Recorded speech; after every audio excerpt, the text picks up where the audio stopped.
Hi, I'm Zanet, Product Manager from QuickBooks Solutions, and Certified Pro Advisor for both desktop and online solution. So in this video, I'll be going through the overview of QuickBooks Desktop 2020. If you have not been exposed to QuickBooks before, now this is the chance.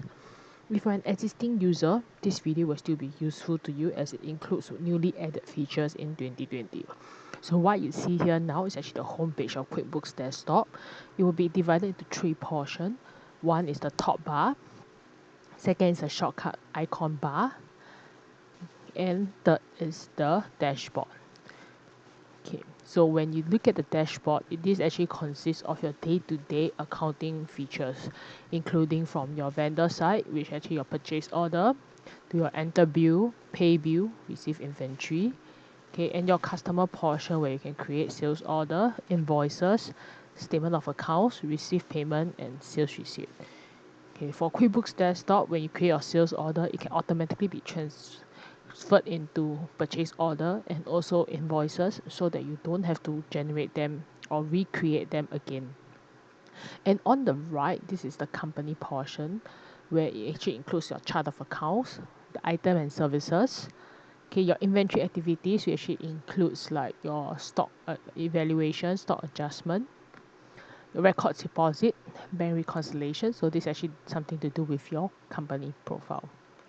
Okay, when we look at the shortcut icon bar, this shortcut icon bar, because it deals with icons or shortcut places where you use it oftenly. You can hit edit or customize your own icon bar by deleting, edit, or add new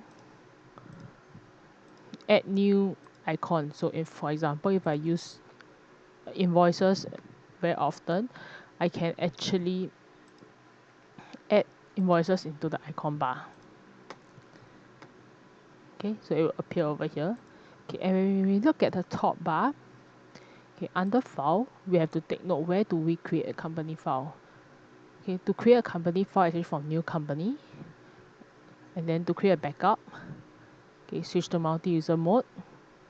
Under utilities, we have two main functions. One is import export and verify and rebuild data. It's actually recommended to do verify and rebuild data frequently.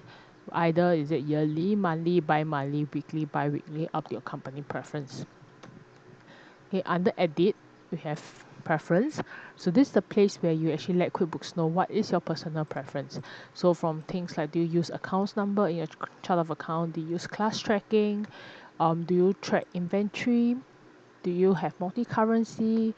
Do you actually GST registered? Or you can actually set up from here. Okay, when under view, this is where we actually customize the homepage view. So that for now, my settings is actually top icon bar. You can actually put it on the left icon bar. If you don't want the shortcut icon bar, you can do it also. Okay, under list, this is where we find all our list items. So from chart of accounts, so item list, price level list, sales tax code list, name list, customer and vendors profile list, template list is all here. Okay, under company, there is a few things that we need to know. One is company information. So in case your company actually change of details, move location, this is where you update it. Okay, set up user and password. You can actually create as many user as you want, but the number of user you can log in at one point of time, it depends on how many license you purchase. So maximum is 4. Okay, so then they have a set closing date. So they will ask for a password too for this. So in any time when you have actually done up your books and you don't want anybody to amend it, this is where you can set up these settings. Okay, and then the general journal. So this is where you do a general journal, and you can see general journal is not included in the dashboard. This is because general journal is not meant for your day-to-day accounting. Okay, so when we look at sales tax, if your company is GST registered and sales tax is on in your edit preference, you will have this tab to look at your tax related stuff like your reports, to file your sales tax and etc. Okay, for customer and vendor, okay, most of the features actually shown in the dashboard, except for things like bill tracker with payment reminder, which I'll go through in depth later. Okay, under banking, okay, most features actually shown in the dashboard also, except for transfer fund. Okay, so transfer fund, if your company actually have funds transfer between accounts frequently, then this way you can use this feature. Okay, lastly is the report. QuickBooks actually has a very wide range of report already included, and also they do allow customization of reports. So at any report, you can actually add in columns that you want to show, and also filter the result that you want. So once you actually have set up all this, you can actually memorize report so that you won't have to reset up this again when you generate the report in future. Okay, so with this, I've come to the end of the overview, and I'm going to talk about 4 main features that is newly added in QuickBooks 2020.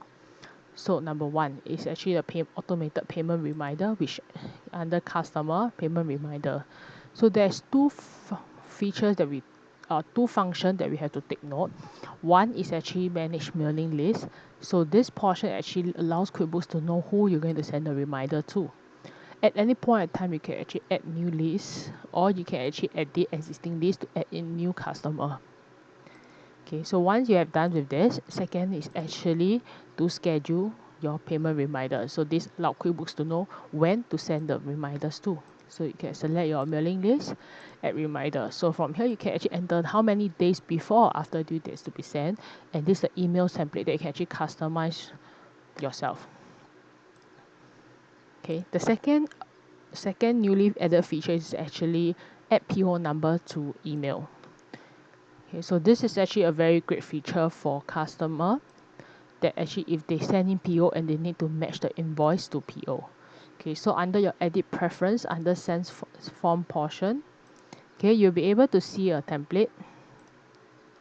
So under this template here, you'll realize that they have this. If they don't have, you can actually insert field, they add customer PO number. So this is actually a field that you can insert only in the subject title of the email. So when you send out, PO number will automatically be generated.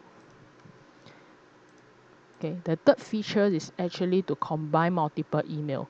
So if you have used QuickBooks before, you will know that one invoices, QuickBooks will send out one email. So if your customer have 5 invoices that you need to send to them, they will generate 5 email. But with these new features, they will actually combine all.